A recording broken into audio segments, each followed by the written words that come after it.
ఎవలున్నా లేకున్నా ఎవరు కష్టపడ్డా పడకున్నా మందు బాబులు మాత్రం ఉండాలి. మందు బాబులు తాగాలి. లేకుంటే సర్కారు గల్లపెట్టె నిండది. సర్కారు పథకాలు నడవయి. అసలు వాళ్ళు తాగుడు బంద్ పెట్టి ఒక వారం రోజులు సమ్మె చేస్తే ప్రభుత్వాలే కూలిపోతాయి. అట్లాంటోళ్ళు మందు బాబులు. అంత ఘన కీర్తి కలిగిన వాళ్ళనే మోసం చేస్తున్నారు కొంతమంది. ఇగో చూడుండ్రి ఎసోంటి కుట్రలు చేస్తున్నారు తాగుబోతుల మీద. కాసే చెట్టుకే రాళ్ళ దెబ్బలు అన్నట్టు చూడుండ్రి ఎంతటి ఘోరం చేస్తున్నారో. అయ్యయ్యో, ఎంతటి అన్యాయం, ఎంతటి అక్రమం. తాగుబోతులను తప్పుదవ పట్టించే ఘోరం ఇది. కాయిసు పడి కమ్మగా తాగుదామని కొన్న బాటిళ్లను కాల్తీ చేస్తున్నారు దొంగ బుద్ధిగాళ్ళు. అగ చూడుండ్రి తక్కువ ధర మందును ఎక్కువ ధర బాటిళ్లలో ఎట్లా నింపుతున్నారో. ఒరే దొంగ సచ్చినోళ్ళారా, మీకు చేతులు ఎట్లొచ్చినాయిరా తాగుబోతులను మోసం చేసేటానికి. అగ చూడుండ్రి తాగుబోతులు నియతిగాళ్ళోళ్ళు ఏది గుర్తుపట్టలేరు అని ఫుల్ బాటిళ్లల్లో మూతలను ఏర్పడకుండా తీసి తక్కువ ధర మందు నింపుతున్నాడు. మళ్ళా తర్వాత ఎట్లున్నది అట్లనే మూత పెడతారట.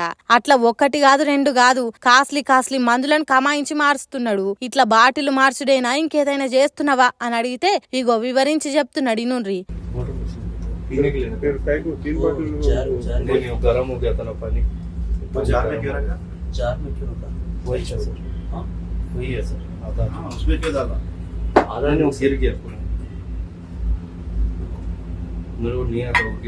डाइल्यूशन टेस्ट करो ये ఇన్నరా మందును ఎట్లా మారుస్తున్నదో చెప్తున్నాడు. ధర ఎక్కువ ఉన్న మందును కొంత ఇలువ తక్కువ మందు ఇంకింత కలుపుతాడట.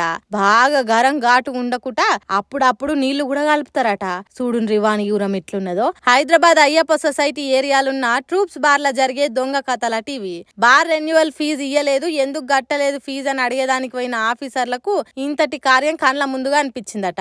ఇంకేమున్నది రెడ్ హ్యాండెడ్ గా పట్టుకున్నారు. అరే నీచ్ కమిన్ గాల్లారా, తాగుబోతులను ఇట్లా మోసం చేసేటానికి చేతులు ఎట్లొచ్చి జనం నోట్లకు 4 మెతుకులు పోతున్నాయంటే దానికి కారణం తాగుబోతులు. రాష్ట్రంలో పింఛన్లు వస్తున్నాయంటే దానికి కారణం తాగుబోతులు. వాళ్ళ కార్యాలు ఖరాబైనా ఈ దేశ ప్రజల కోసం, ఈ రాష్ట్ర ప్రజల కోసం తండ్లాడుకుంటా తాగుతున్నారు. ఆ సొంటోలను ఎట్లా మోసం చేయాలనిపించింది రా బాడవేగాలారా. తాగుబోతులకు ఆ సంఘం లేదనే కదా, తాగుబోతుల తరపున ఎవరు అడిగేటోళ్ళు లేరనే కదా మీరు ఇష్టం వచ్చినట్టు చేస్తున్నది. వస్తదిరా వాళ్ళ తరపున కూడా కొట్లాడే రోజు వస్తది, అప్పుడు చెప్తారు మీ సంగతి అని అంటున్నారట. ఈ మందు కల్తీ ఎవరని చూసినా తాగుబోతుల అభిమానులు.